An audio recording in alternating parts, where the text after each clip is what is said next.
Everyone. 3 ಹಂತದ induction ಮೋಟಾರ್ನ continuity, insulation, ರೆಸಿಸ್ಟೆನ್ಸ್ಗಾಗಿ ಪರೀಕ್ಷೆಯ ಈ ಅಧಿವೇಶನಕ್ಕೆ ಸ್ವಾಗತ. ಅಧಿವೇಶನವನ್ನು ಪ್ರಾರಂಭಿಸೋಣ. ಈ ಅಧಿವೇಶನದ ಉದ್ದೇಶಗಳನ್ನು ನೋಡೋಣ. ಈ ಅಧಿವೇಶನದ ಕೊನೆಯಲ್ಲಿ ನೀವು ಹೀಗೆ ಮಾಡಬಹುದು. 3 ಹಂತದ ಸ್ಕ್ವಿರಲ್ ಕೇಜ್ ಇಂಡಕ್ಷನ್ ಮೋಟಾರ್ನ ನೇಮ್ ಪ್ಲೇಟ್ ವಿವರಗಳನ್ನು ಓದಿ ಮತ್ತು ಅರ್ಥೈಸಿಕೊಳ್ಳಿ. 3 ಹಂತದ ಇಂಡಕ್ಷನ್ ಮೋಟಾರ್ನ ಟರ್ಮಿನಲ್ಗಳನ್ನು ಗುರುತಿಸುವುದು. ಇಂಡಕ್ಷನ್ ಮೋಟಾರ್ನ 3 ಹಂತದ ವೈಂಡಿಂಗ್ಗಳ ಕಂಟಿನ್ಯೂಟಿಯನ್ನು ಪರೀಕ್ಷಿಸಿ. ಹಂತದ ವೈಂಡಿಂಗ್ಗಳ ನಡುವೆ ಇನ್ಸುಲೇಷನ್ ರೆಸಿಸ್ಟೆನ್ಸ್ ಪರೀಕ್ಷೆಯನ್ನು ಮಾಡಿ. ಅಂಕುಡೊಂಕಾದ ಮತ್ತು ದೇಹದ ನಡುವೆ ಇನ್ಸುಲಿನ್ ರೆಸಿಸ್ಟೆನ್ಸ್ ಪರೀಕ್ಷೆಯನ್ನು ಮಾಡಿ. ಕಂಟಿನ್ಯೂಟಿ ಪರೀಕ್ಷೆಯನ್ನು ನಡೆಸಲು ಅಗತ್ಯವಿರುವ ಉಪಕರಣಗಳು ಮತ್ತು ಸಲಕರಣೆಗಳು. 3 ಹಂತದ squirrel cage induction motor, megger, digital earth ಪರೀಕ್ಷಕ ಡಿಇಟಿ, ಕನೆಕ್ಟಿಂಗ್ ವೈರ್ಗಳು. 3 ಹಂತದ ಅಳಿಲು ಕೇಜ್ ಇಂಡಕ್ಷನ್ ಮೋಟಾರ್ ಮೇಲೆ ನಮೂದಿಸಿರುವ ನಾಮಫಲಕದ ವಿವರಗಳನ್ನು ನಾವು ಓದೋಣ ಮತ್ತು ಟಿಪ್ಪಣಿ ಮಾಡಿಕೊಳ್ಳೋಣ. ಈಗ ನಾವು 3 ಹಂತದ ಇಂಡಕ್ಷನ್ ಮೋಟಾರ್ನ ಟರ್ಮಿನಲ್ಗಳನ್ನು ಗುರುತಿಸಲು ಪ್ರಯತ್ನಿಸುತ್ತೇವೆ. ಇದು 6 ಟರ್ಮಿನಲ್ಗಳೊಂದಿಗೆ 3 ವೈಂಡಿಂಗ್ಗಳನ್ನು ಹೊಂದಿದೆ. ಬಾಹ್ಯ ಸಂಪರ್ಕಕ್ಕಾಗಿ ಅದನ್ನು ಹೊರಗೆ ತರಲಾಗುತ್ತದೆ.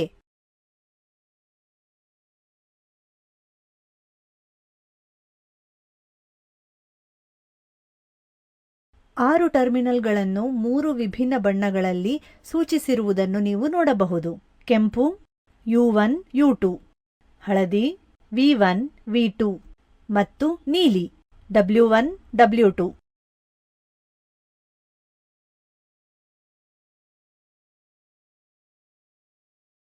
ಇದು ಸ್ಕ್ವಿರಲ್ ಕೇಜ್ ಇಂಡಕ್ಷನ್ ಆಗಿರುವುದರಿಂದ ರೋಟರ್ ಶಾರ್ಟ್ ಸರ್ಕ್ಯೂಟ್ ಆಗಿರುವುದರಿಂದ ಯಾವುದೇ ರೀತಿಯ ರೋಟಾರ್ ಟರ್ಮಿನಲ್ಗಳು ಲಭ್ಯವಿರುವುದಿಲ್ಲ.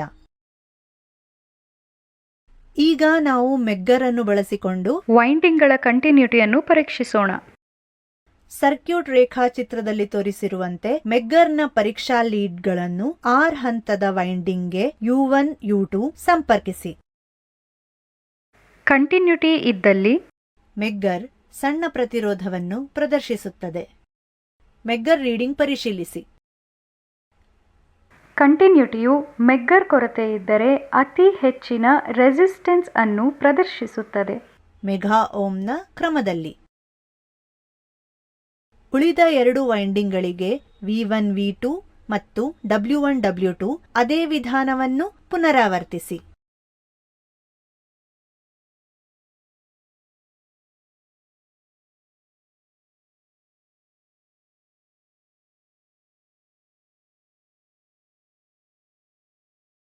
ಈಗ 2 ವೈಂಡಿಂಗ್ ನಡುವಿನ ಇನ್ಸುಲೇಷನ್ ರೆಸಿಸ್ಟೆನ್ಸ್ ಅನ್ನು ಕಂಡುಹಿಡಿಯೋಣ. 2 ವಿಭಿನ್ನ ವೈಂಡಿಂಗ್ಗಳ ನಡುವಿನ ಮೆಗ್ಗರ್ನ ಪರೀಕ್ಷಾ ಲೀಡ್ಗಳು U1 V1.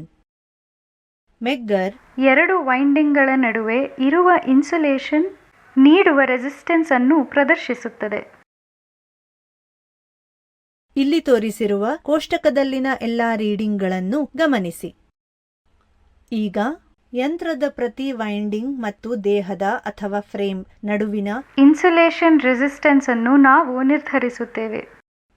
ಮೆಗ್ಗರ್ನ ಪರೀಕ್ಷಾ ಲೀಡ್ಗಳನ್ನು ಮೋಟಾರ್ ಮತ್ತು ಟರ್ಮಿನಲ್ U1ನ ಫ್ರೇಮ್ಗೆ ಅರ್ಥಿಂಗ್ ಸ್ಟಡ್ನಲ್ಲಿ ಸಂಪರ್ಕಿಸಿ.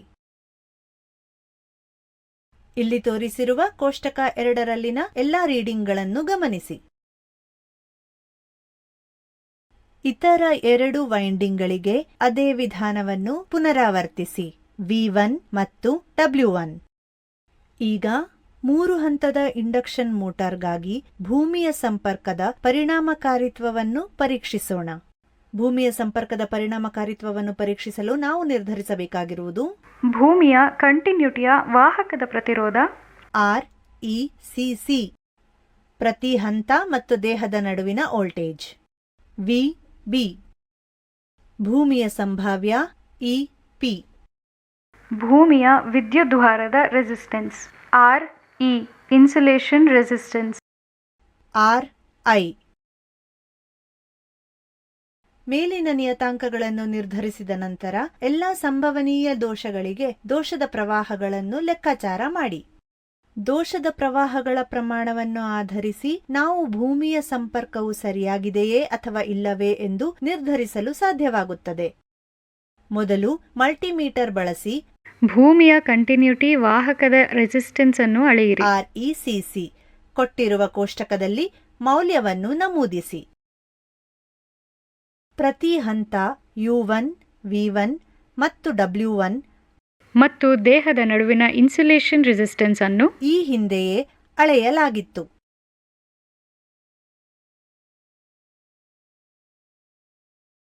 ಈಗ ಭೂಮಿಯ ಪೊಟೆನ್ಷಿಯಲ್ ಅನ್ನು ಅಳೆಯಲು EP ಭೂಮಿಯ ಪರೀಕ್ಷಕನ ಅರ್ಥಿಂಗ್ ಟರ್ಮಿನಲ್ ಅನ್ನು ಭೂಮಿಯ ತಂತಿಗೆ ಸಂಪರ್ಕಪಡಿಸಿ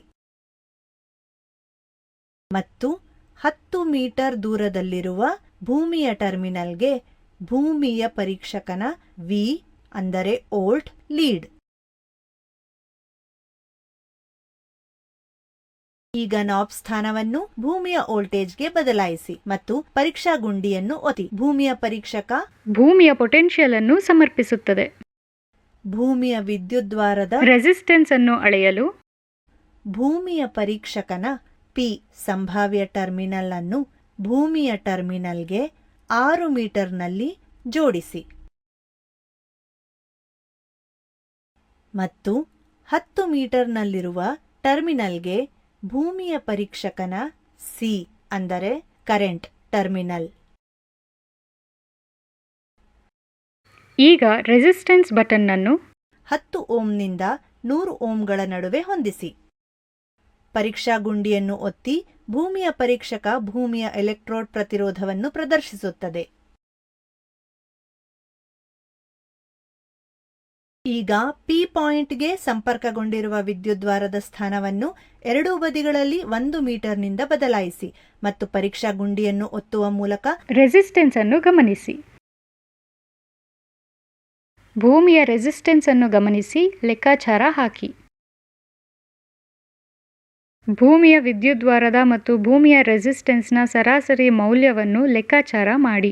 RE ಸೂತ್ರವನ್ನು ಬಳಸಿಕೊಂಡು ದೋಷದ ಪ್ರವಾಹವನ್ನು ಲೆಕ್ಕಾಚಾರ ಮಾಡಿ. IF is equal to VB plus EP by RI plus RECC plus RE. ಸರ್ಕ್ಯೂಟ್ನಲ್ಲಿ ಭೂಮಿಯ ದೋಷದ ಸಂದರ್ಭದಲ್ಲಿ ಫ್ಯೂಸ್ ಸ್ಫೋಟಗೊಳ್ಳುತ್ತದೆಯೇ ಎಂದು ಸೂಚಿಸುವ ತೀರ್ಮಾನವನ್ನು ಟೇಬಲ್ನ ಟೀಕೆಗಳ ಕಾಲಂನಲ್ಲಿ ಬರೆಯಿರಿ ಅಥವಾ ಪರಿಣಾಮಕಾರಿ ಅರ್ತ್ ಕನೆಕ್ಷನ್ ಅನ್ನು ಹೊಂದಲು ಅನುಸರಿಸಬೇಕಾದ ಕ್ರಮಗಳನ್ನು ಸೂಚಿಸಿ. ರೀಕ್ಯಾಪ್ ಮಾಡಲು ನಾವು ಕಲಿತಿದ್ದೇವೆ: 3 ಹಂತದ ಸ್ಕ್ವಿರಲ್ ಕೇಜ್ ಇಂಡಕ್ಷನ್ ಮೋಟಾರ್ನ ನೇಮ್ ಪ್ಲೇಟ್ ವಿವರಗಳನ್ನು ಓದಿ ಮತ್ತು ಅರ್ಥೈಸಿಕೊಳ್ಳಿ. 3 ಹಂತದ ಇಂಡಕ್ಷನ್ ಮೋಟಾರ್ನ ಟರ್ಮಿನಲ್ಗಳನ್ನು ಗುರುತಿಸಿ. ಇಂಡಕ್ಷನ್ ಮೋಟಾರ್ 3 ಹಂತದ ವೈಂಡಿಂಗ್ಗಳ ಕಂಟಿನ್ಯೂಟಿಯನ್ನು ಪರೀಕ್ಷಿಸಿ. ಹಂತದ ವೈಂಡಿಂಗ್ಗಳ ನಡುವೆ ಇನ್ಸುಲೇಷನ್ ರೆಸಿಸ್ಟೆನ್ಸ್ ಪರೀಕ್ಷೆಯನ್ನು ಮಾಡಿ. ವೈಂಡಿಂಗ್ ಮತ್ತು ದೇಹದ ನಡುವೆ ಇನ್ಸುಲೇಷನ್ ರೆಸಿಸ್ಟೆನ್ಸ್ ಪರೀಕ್ಷೆಯನ್ನು ಮಾಡಿ. ಆದ್ದರಿಂದ ಸ್ಕ್ವಿರಲ್ ಕೇಜ್ ಇಂಡಕ್ಷನ್ ಮೋಟಾರ್ನ ಕಂಟಿನ್ಯೂಟಿಯ ಪರೀಕ್ಷೆ ಮತ್ತು ಇನ್ಸುಲೇಷನ್ ರೆಸಿಸ್ಟೆನ್ಸ್ ನಿರ್ಣಯ ಅಷ್ಟೇ. ಮುಂದಿನ ಸೆಷನ್ನಲ್ಲಿ ಭೇಟಿಯಾಗೋಣ.